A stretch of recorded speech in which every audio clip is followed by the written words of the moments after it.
You ask Tiger to calculate. This deals with the order of operations.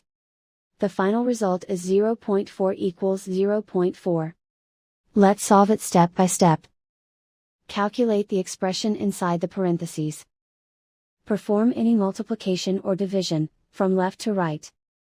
35 over 2 equals 17.5. Calculate any addition or subtraction, from left to right. 17.5 plus 5 equals 22.5. Perform any multiplication or division, from left to right. 35 over 2 equals 17.5. Calculate any addition or subtraction, from left to right. 17.5 minus 5 equals 12.5. Perform any multiplication or division, from left to right. 9 over 22.5 equals 0.4. 5 over 12.5 equals 0.4. And so the final result is 0.4 equals 0.4.